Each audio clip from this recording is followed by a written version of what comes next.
Bonjour et bienvenue sur cette nouvelle vidéo, j'espère que vous allez bien. Je continue tout simplement sur la sélection de matériel et aujourd'hui je vais vous expliquer comment sélectionner un évaporateur.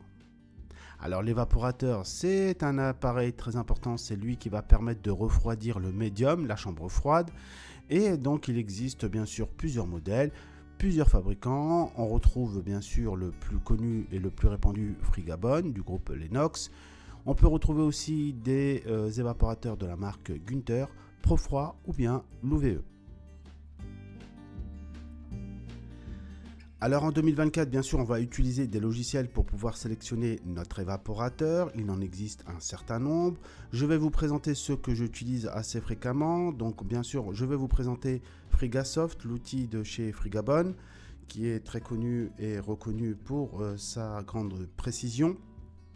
Intercon, qui est un fabricant d'équipements frigorifiques espagnol, qui lui aussi dispose donc d'un logiciel en ligne pour pouvoir donc réaliser les bilans frigorifiques. Vous vous rappelez, on l'a déjà utilisé lors des vidéos précédentes, mais aussi donc il permet de sélectionner du matériel et en particulier donc celui qui nous intéresse aujourd'hui, l'évaporateur. Water Roller, qui est un fabricant allemand, et l'UVE donc qui est un fabricant italien et qui a aussi son logiciel de sélection.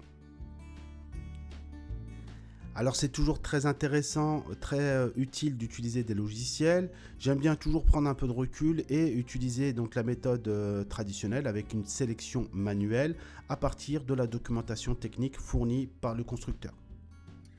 Et donc je vous présenterai une sélection à partir directement du tableau constructeur. Alors pour pouvoir continuer dans de bonnes conditions, un petit rappel, ça fait toujours du bien. Donc l'évaporateur, c'est l'équipement qui va permettre de refroidir notre chambre froide. Le fluide frigorigène basse pression, basse température qui sort du détendeur donc, est plus froid que le milieu extérieur. Et donc nous allons avoir un transfert de chaleur. Et donc ce fluide frigorigène qui est à l'état liquide, au fur et à mesure de son avancée dans l'évaporateur, va se transformer en vapeur. C'est pour cela qu'on appelle cet équipement un évaporateur.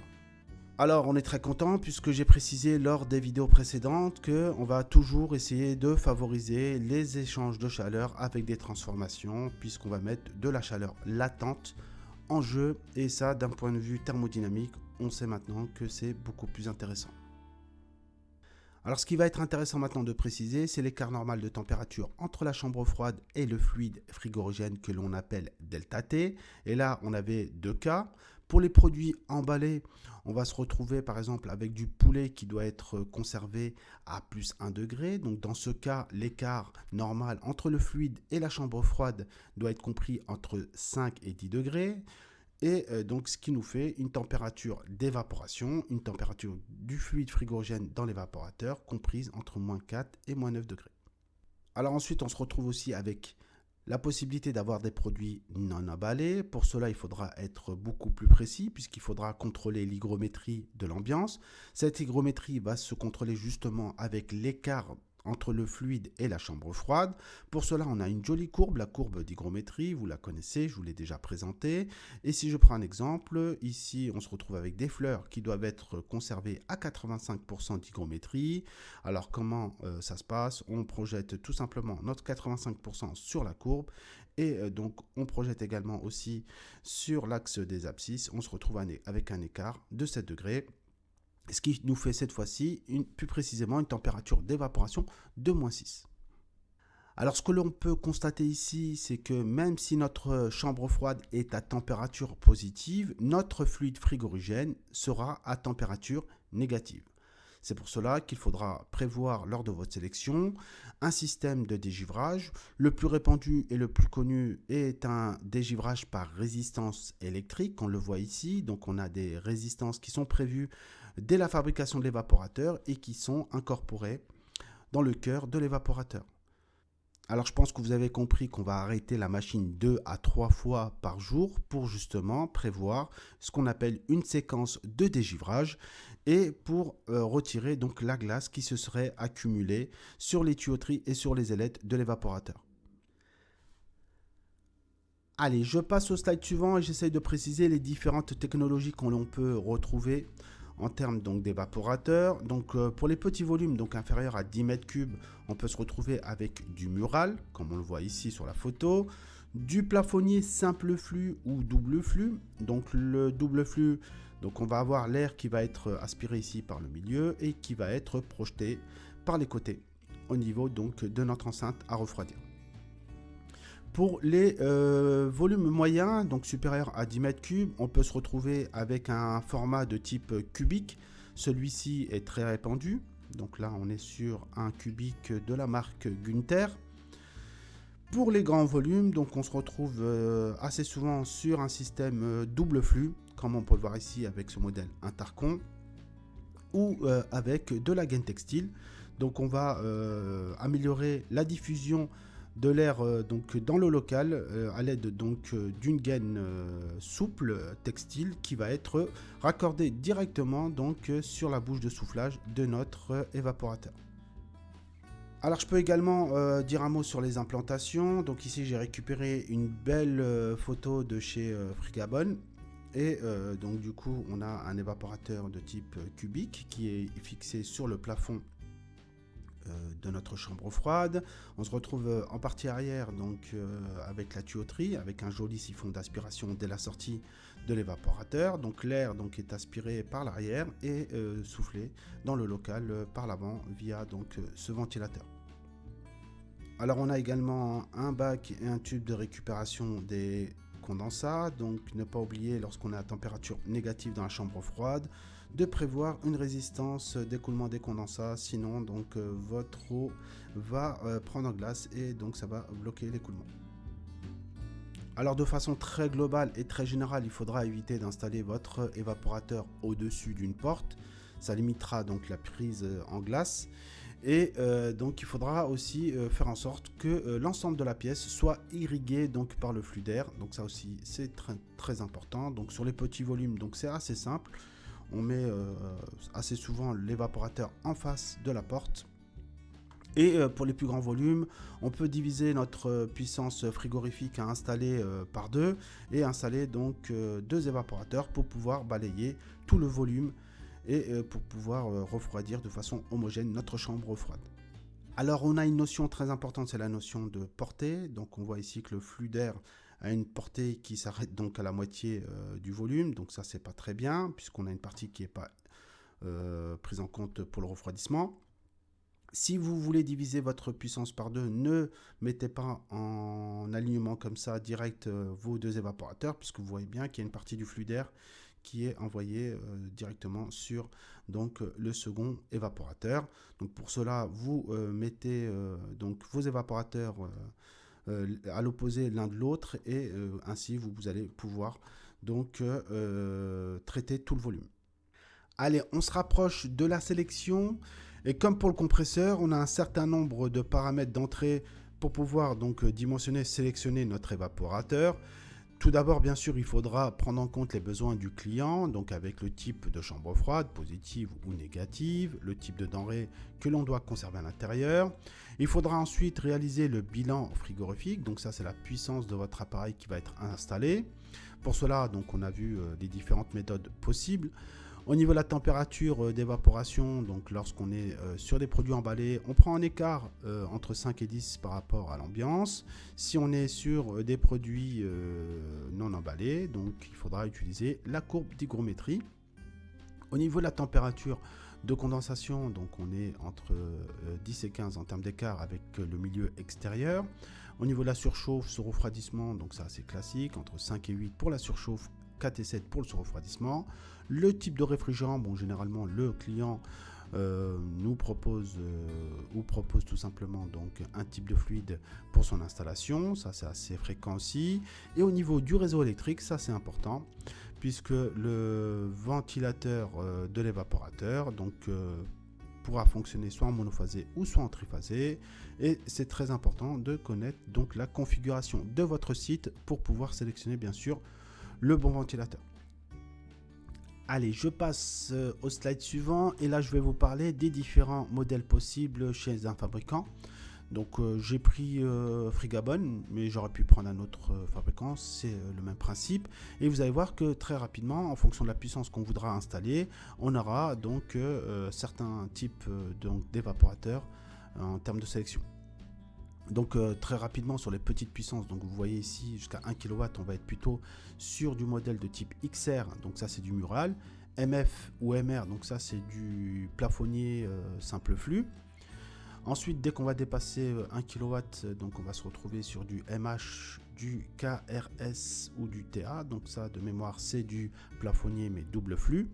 Et donc on se retrouve pour les plus grandes puissances avec un modèle de type 3C-A. Donc ça, c'est une gamme assez connue chez Frigabon. C'est les évaporateurs de type cubique. Alors justement, au niveau de cette série 3C-A, j'ai récupéré donc le tableau de sélection directement depuis le catalogue. Donc là, on a un certain nombre de modèles en partie supérieure. Donc ça va de 31-42 jusqu'à ici 33-43. Donc j'ai pas mis tout le tableau, mais j'en ai mis qu'une seule partie. Et c'est vrai qu'il y a beaucoup d'informations sur ce tableau et je vais essayer d'être le plus complet en termes d'explication. Alors je vais faire un petit focus sur le modèle 3142, donc ici il s'affiche en vert, et ce qui peut être déroutant dans un premier temps, c'est que pour un même modèle, on va se retrouver avec des puissances complètement différentes. Et ça, dans un premier temps, c'est lié au fait que les évaporateurs sont multi-fluides, et donc cet évaporateur, si j'utilise du R404A par exemple, il aura une puissance de 1,45 kW. Si j'utilise du R134A, il aura une puissance de 1,32 kW. Et si j'utilise par exemple du CO2, il aura une puissance de 1,59. Donc vous voyez bien que en fonction du fluide, l'évaporateur n'aura pas la même puissance. Alors deuxième paramètre qui va influencer la puissance, c'est le type de condition standard que l'on prend. Donc on voit ici qu'on a la condition standard 2. La condition standard 3 et la condition standard numéro 4 et qu'en fonction donc, de la condition que l'on va choisir, on n'aura pas la même puissance au niveau donc, de notre évaporateur.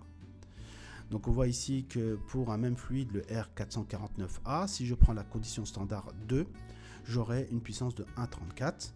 Si je prends la condition standard 3, toujours avec le même fluide, j'aurai une puissance qui est un peu plus faible, 0,95 kW, et encore beaucoup plus faible si je prends la condition standard numéro 4 avec donc une puissance de 700 watts.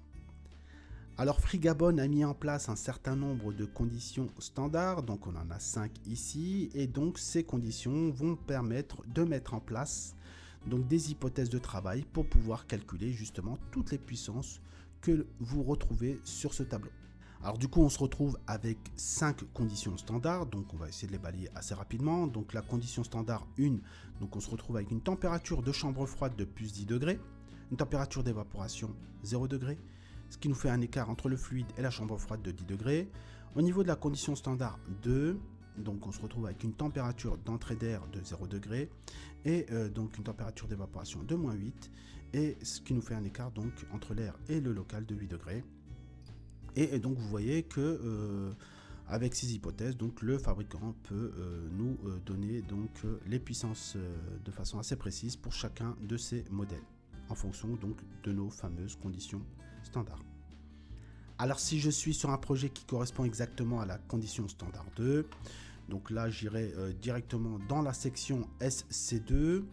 Je valide par rapport à donc mon type de fluide et je vais aller chercher le modèle qui correspond et qui est le plus proche de la puissance de mon bilan frigorifique.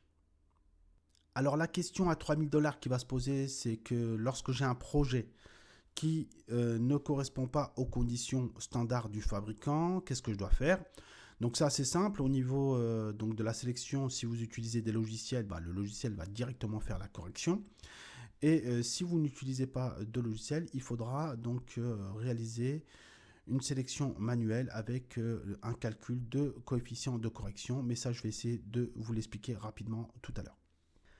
Allez, on attaque un petit exemple pour bien comprendre la sélection via les logiciels. Donc là, je vais utiliser Frigasoft, Intercon et Waterroller. Donc au niveau des besoins du client, on se retrouve avec 5 kW de puissance frigorifique à installer. Une température d'évaporation de -8, une chambre froide donc qui est à 0, donc ce qui nous fait un écart de 8 K. Température de condensation 45 degrés, surchauffe sur refroidissement 5 degrés, et donc fluide frigorigène R134A. Et donc du coup on va essayer de sélectionner donc chez différents fabricants un évaporateur, et pour voir un petit peu ce qui se passe, voir les caractéristiques en termes de débit d'air soufflé, les tensions, les intensités consommées, la portée lorsqu'elle est disponible. Donc ça c'est vrai chez Frigabon, mais peut-être pas chez les autres, on va voir. Et au niveau aussi des diamètres de raccordement de l'évaporateur, ça c'est une donnée aussi intéressante à récupérer au moment de la sélection. Allez, on est parti avec Frigasoft. Donc moi je l'ai sur mon, mon bureau, et donc on est parti, donc Frigasoft. Et donc là ici on est sur la partie supérieure, on va sur évaporateur,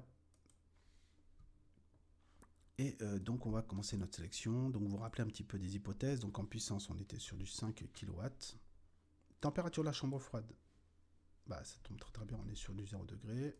Au niveau du fluide, donc on est sur du R134A, il est là. L'écart, donc on était sur du 8, c'était bien, puisqu'on a -8 en évaporation.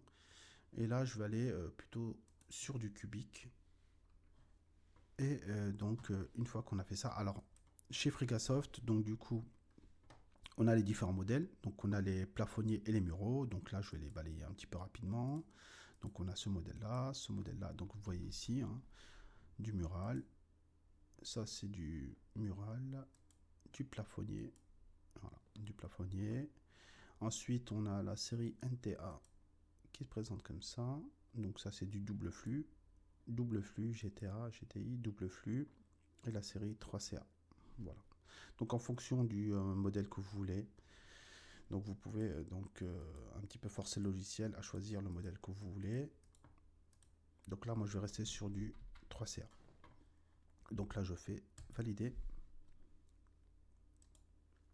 Et là, vous voyez que le logiciel me sort directement donc 5 références. Donc là, on a un petit résumé des critères de sélection. 0, la température de la chambre froide, écart 8, puissance 5, un appareil. On aurait pu en prendre 2. Et donc là, par exemple, moi je prendrais celui-ci me semble bien, le 3343L.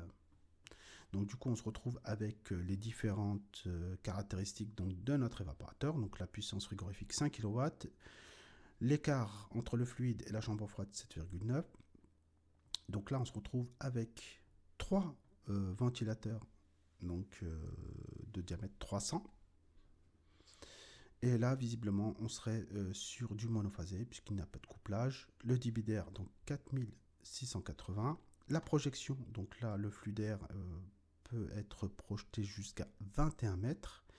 Et la puissance donc maximale, donc on est sur du 220 watts.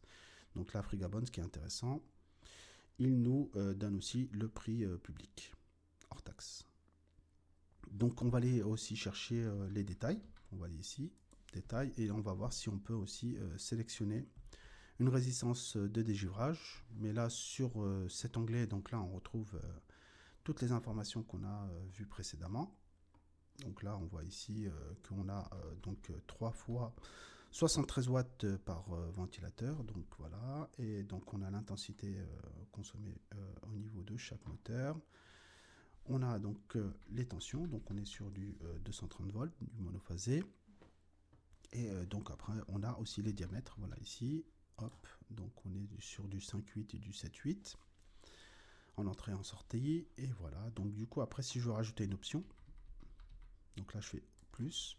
Et donc du coup là je peux rajouter un certain nombre d'options, en particulier donc le dégivrage. Donc lui vous voyez il me l'avait sélectionné directement, hein, donc à -8 d'évaporation. Donc là il nous propose directement donc des résistances de dégivrage d'une puissance de 2580 watts. Voilà, après on peut ajouter pas mal d'autres options, il n'y a aucun souci à ce niveau là. Donc ça, c'est pour Frigasoft. Vous voyez, c'est assez simple. Donc là, je le laisse et puis je viendrai récupérer les informations tout à l'heure.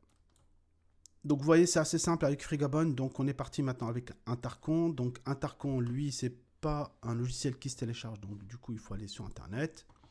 Donc vous tapez Intercon ici, assez simple. Et là, vous allez sur calculatrice frigorifique. Donc Intercon, c'est un fabricant de matériel. Et donc vous avez la possibilité de réaliser des bilans frigorifiques avec cet onglet-là, cet item-là. Mais nous, on va aller se concentrer plutôt sur des unités d'évaporation. Et on est parti par là. Donc là, en termes de sélection, donc là, on va rentrer toutes nos hypothèses. Donc température chambre froide, 0. Puissance frigorifique, donc on était sur du 5000 watts. Écart, donc on était à 8. Surchauffe, donc on était à 5. Donc soit dit en passant, hein, Frigasoft ne demandait pas la surchauffe. Donc R134 au niveau du fluide, ça c'est bon. Température d'évaporation, donc on était à moins 8. Température du liquide, voilà. Donc on était donc sur du 45 en condensation. Ou plutôt liquide, c'est-à-dire qu'il est sous-refroidi. Donc du coup, je vais lui appliquer directement le sous-refroidissement. Et donc là, on a les différentes applications. Donc là, on est en température moyenne. Hein, donc du coup, on nous a directement sélectionné la plage de température. Et au niveau des constructions, donc même principe, hein, on a plusieurs types. Donc on a ici la fiche normalement. Donc là, normalement, on est sur du bas profil. Donc là, c'est du plafonnier, du double flux, du cubique. Après, bon, de l'industrie. Donc là, c'est pas adapté pour notre projet. Donc là, on va laisser toutes les possibilités, ou plutôt on va aller sur du cubique, comme pour Frigabon.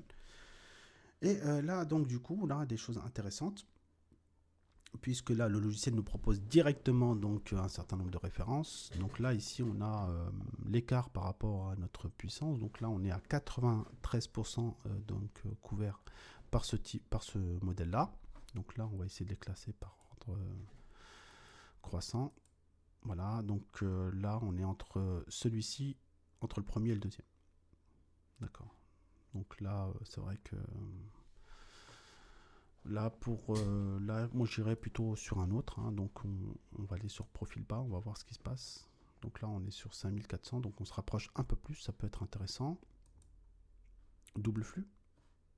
Double flux, vous voyez que très rapidement, donc là, les puissances sont très importantes. 12 kW et 16 kW, donc ça, c'est pas adapté. Donc, le plus proche, en fin de compte, c'est celui-ci. Donc là, en termes de caractéristiques, donc du coup, on est sur un débit d'air de 3100 m3, donc un pas d'ailette de 6. Et donc là, si je clique sur caractéristiques ici, donc là, on a d'autres informations. Donc le diamètre, 3/16 et 1/2 ici. Puissance électrique, donc ça, c'est la puissance du ventilo. Au niveau donc des tensions, donc là, on est sur encore un moteur monophasé. 230 volts. Et voilà. Donc là, on a fait notre sélection avec Intercon. Donc là, on part sur un modèle AJB-NY1125. Allez, dernier logiciel. J'essaye d'être assez rapide puisque la vidéo commence à devenir longue. Donc du coup, Walter Roller, donc vous installez donc l'application sur votre ordinateur. Et donc du coup, on a différentes possibilités. On peut sélectionner donc des climatiseurs, des condenseurs. Mais là, ce qui nous intéresse, c'est surtout les évaporateurs. On peut avoir des évaporateurs à sélectionner de type A2L ou A3. Donc ça, c'est intéressant. Et là, on va aller sur déjà le premier item qui est assez basique. Donc évaporateur. Et là, il va m'ouvrir une page donc, de calcul sur le moteur de recherche habituel. Donc là, moi, je suis sur Google. Et donc là, on va prendre refroidisseur à air. Et donc du coup, même principe, on va rentrer les différentes caractéristiques. Et donc là, en termes de puissance, donc là, on est sur du 5 kW. Donc vous voyez, vous modifiez directement ici la valeur. En termes de fluide frigorigène, donc du coup, vous pouvez utiliser de l'eau glacée. Ça, c'est intéressant, frigorifère, de l'eau glacée. Mais là, nous, on serait plutôt sur du fluide frigorigène de type R134A. OK. Et donc, en température d'évaporation, moins 8, c'est très bien. Surchauffe, donc nous, on va spécifier nous-mêmes la surchauffe. Donc là, du coup, on est à 5 degrés en surchauffe. En condensation, même chose, on va spécifier nous-mêmes la valeur de condensation de notre projet. Donc là, vous voyez, on va essayer de forcer pour avoir une puissance qui soit au plus près donc de notre projet. Donc du coup, sous refroidissement 5 degrés. Et donc là, vous voyez, il suffit maintenant de cliquer sur ces parties. Voilà, et donc là, voilà, il nous propose donc 63 résultats, donc on a quand même beaucoup de choix. On a visiblement du cubique, du mural, du mural simple flux. On a aussi la série DLK qui peut être intéressante. Donc du coup là, je vais alors retirer le cubique par exemple, puis on va se focaliser sur la série DLK. Allez, donc là, en termes de proposition, on va voir ce qu'il nous propose en bas. Donc là, en termes de puissance frigorifique, voilà. Donc on a pas mal de choix. Et celui qui se rapproche le plus, donc on est par exemple là sur le DLK 4862 EC. Et donc du coup, on est sur un débit d'air de 2160. Et donc si je sélectionne celui-là, donc normalement en bas, il y a une nouvelle page qui s'affiche aussi. Nouvelles caractéristiques, et là on retrouve par exemple la tension d'alimentation du moteur, les intensités de fonctionnement du moteur de ventilateur. Donc voilà, on a pas mal de choses. Donc je reviens à mon slide, je complète le tableau et donc je vous récupère tout de suite après. Allez, me revoilà et j'ai complété pour vous le tableau. Donc on se retrouve avec donc les différentes références en fonction donc des fabricants. Au niveau du débit d'air, donc chez Frigabon, donc le débit est un peu plus élevé que par rapport aux deux autres. Donc on est sur du 4680 m3 par heure. Et ça, c'est sûrement dû au fait que Frigabon, c'était un cubique. Et les deux autres, c'était du plafonnier. Au niveau des tensions, donc on se retrouve sur du monophasé. Ça, c'est assez classique et il n'y a aucun souci à ce niveau-là. En termes de portée, donc Frigabon nous indique une portée de 21 mètres pour son flux d'air, donc ça c'est intéressant. Et ça c'est encore dû au fait que ce soit un cubique. Chez Intercon on n'a pas cette information et chez Waterroulette on était plutôt sur du 10 mètres, mais lui c'était donc un plafonnier, donc ça c'est normal. Et en termes de diamètre, donc là le fabricant donc nous donne directement les diamètres de raccordement, et donc là ça il faudrait un petit peu creuser, puisque par exemple chez Intercon là il y a des valeurs qui me choquent un petit peu. 3/16, je trouve que c'est un peu faible pour cette puissance là, mais peut-être qu'on a un distributeur de liquide qui est incorporé directement sur l'évaporateur, donc là à creuser. Il faudrait peut-être appeler le fabricant et demander des précisions en termes de raccordement de diamètre de tube. Allez, je bascule sur de la sélection manuelle, donc j'espère que vous tenez bon. Donc c'est vrai que ça peut paraître déroutant lorsqu'on a un évaporateur à choisir sur ce genre de tableau, mais vous allez voir, c'est assez simple. On a deux possibilités. La première possibilité, c'est lorsqu'on a un fluide pur ou à faible glissement, donc un glissement inférieur à 1 degré, comme pour le R134A par exemple. Il suffit tout simplement d'appliquer cette petite formule de correction de puissance, et donc la puissance souhaitée, c'est la puissance nominale, multipliée par le DT1 souhaité. Donc là sur notre projet, vous vous rappelez, on était sur un DT de 8, donc 0 moins 8, ça fait bien 8, et le DT standard. Donc le DT standard correspond aux conditions standards, et on va essayer de voir la condition standard qui se rapproche le plus de notre projet. Donc là on était sur une chambre froide à 0 degré, ça tombe bien, donc la condition standard 2 était à 0 degré, notre écart est à 8 aussi en condition standard. Donc du coup j'applique tranquillement, gentiment la formule, et là donc du coup j'ai une puissance souhaitée de 5 kW, donc ça veut dire tout simplement qu'il n'y a pas de correction et que notre projet correspond directement à la condition standard numéro 2.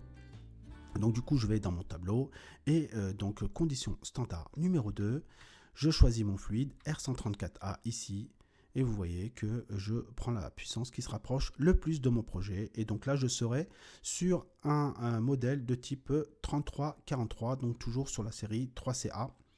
Donc la série des évaporateurs cubiques de chez Frigabon, et si vous vous rappelez bien, donc c'est exactement le modèle qu'on a trouvé avec la sélection du logiciel. Alors au niveau de la sélection manuelle, toujours la deuxième possibilité, c'est lorsqu'on a un fluide à glissement, à glide, comme le R448A, le R407C. Et là, il faudra un peu plus travailler, et il faudra calculer 4 coefficients de correction. Donc on aura un coefficient d'hygrométrie, un coefficient de correction, donc DT1, un coefficient de correction lié au fluide frigorigène, et un coefficient lié au matériau des ailettes. Alors pour cela, Frigabon dans sa documentation nous propose un exemple et là je vais essayer de vous l'expliquer le plus simplement possible. Donc me voici sur la documentation, le catalogue de réfrigération de Frigabon. Donc du coup, donc on a 244 pages. Si vous le voulez, donc vous le trouvez assez facilement en tapant le mot-clé réfrigération catalogue Frigabon Lennox sur votre moteur de recherche. Si vous avez un peu de mal, vous me le dites sur les commentaires, je vous donnerai le lien. Donc du coup, là on se retrouve avec le catalogue, avec les différents types, les différentes possibilités que nous propose ce fabricant. Et donc il nous propose également de nous expliquer enfin les méthodes de sélection avec les coefficients de correction.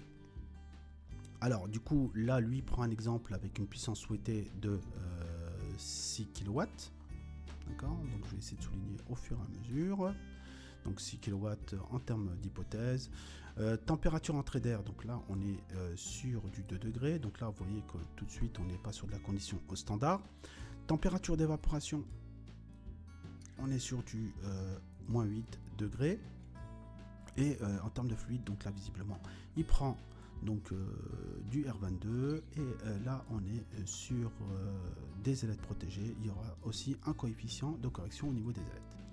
Alors tout d'abord, donc là, lui calcule directement le DT1 de son projet. Donc le DT1, vous vous rappelez, c'est la différence entre la température d'évaporation et la température de l'air. Donc du coup, là, on fait de moins 8. Donc du coup, ça nous fait bien un 10 degrés en écart de température pour notre projet. Et donc du coup, on va aller chercher la condition standard qui se rapproche le plus. Donc là, on est sur une température d'air de plus 2. Donc la condition standard 2, visiblement, est la plus adaptée pour notre projet. Donc du coup, on peut commencer à calculer le coefficient de correction lié donc à l'écart, donc correction du DT1. Et donc là, vous voyez qu'on fait tout simplement donc l'écart du projet, enfin de la condition standard, pardon, 8K, divisé par le 10 degrés de notre projet. Et donc là, vous voyez qu'on est sur un coefficient de 0,8 lié donc à l'écart de température qui n'est pas le même entre le fabricant et le projet. Ok, donc là on est sur la première correction. Au niveau de du coefficient d'hygrométrie, donc on est parti, donc là visiblement on est sur du 1,15 divisé par 1,23. On va essayer de comprendre pourquoi le fabricant a pris ça. Donc coefficient d'hygrométrie, donc condition standard numéro 2. Et là visiblement, donc là vous voyez que le fabricant prend en condition standard une correction de 1,15. Donc c'est bien le 1,15 qu'on a ici. Donc là du coup je souligne. Et le 1,23, donc du coup ça va être lié sûrement à notre projet. Donc du coup là on a une courbe de correction au niveau de l'hygrométrie. Donc on est sur une chambre froide à plus de degrés. Donc on est sur ce trait là, on est bien là, et puis là vous voyez qu'on est sur un coefficient de correction de 1,23. Et donc là vous voyez que ça me fait ici 1,23. J'essaie de souligner, voilà. Et donc on a le deuxième coefficient de correction. Ensuite, au niveau du coefficient du fluide frigorigène, donc là, Frigabon généralement prend en considération pour tous ces évaporateurs un fluide de type R404A en termes de calcul de puissance. Donc là, vous voyez que ici, on a un tableau, coefficient de fluide frigorigène, et là, on a un coefficient de correction pour le 404A de 1, donc c'est lui la référence. Et malheureusement, vous voyez que là, on n'a pas le R22, donc on a d'autres fluides. Hein. On a, en termes de correction, si on avait du R134, on aurait utilisé ce coefficient-là. Et Frigabon, là, visiblement, sur ce document, a utilisé une correction de 0,95 pour le R22. Et donc, du coup, ça nous fait correction du fluide 1,05. Et enfin, donc dernier coefficient de correction. Donc ça, c'est par rapport au matériau des ailettes. Donc là, si on est sur des ailettes en aluminium, donc ça c'est la référence, c'est 1. Et donc du coup, ailettes en aluminium protégées 0,97. Et donc là, vous voyez bien que Frigabon prend... Donc 1 divisé par 0,97, ça fait un coefficient de correction lié aux ailettes, renforcé donc de 1,03. Donc du coup ensuite je prends mes 4 coefficients de correction. Voilà, ça marche. Et donc du coup je multiplie par la puissance de mon projet. Et donc ce qui me fait donc une puissance corrigée de 4854 watts. Donc vous voyez que la différence n'est pas négligeable, hein. Donc pour pouvoir donc corriger notre puissance, hein, vous voyez, il y a pratiquement 1200 watts de différence. Et à partir de là, donc on peut aller directement dans le tableau et aller chercher donc la référence. Donc là visiblement, on est sur du cubique encore de la série donc 3245. Voilà. Donc on va laisser de voir à quoi correspond cet évapo sur la doc, donc 3245. Donc c'est parti.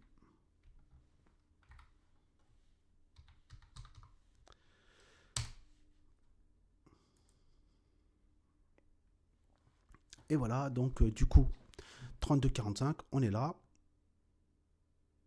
Et donc du coup on était à 4,8 kW. Et donc voilà, donc là il prend ce modèle là.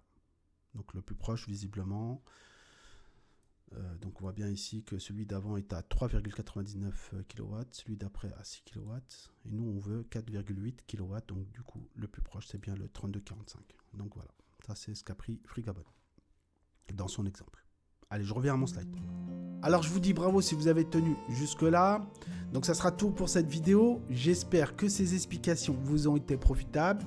Je continue sur la sélection et là je vais me concentrer sur la sélection du détendeur. Et je vous dis à tout de suite pour la suite. Prenez soin de vous. Ciao.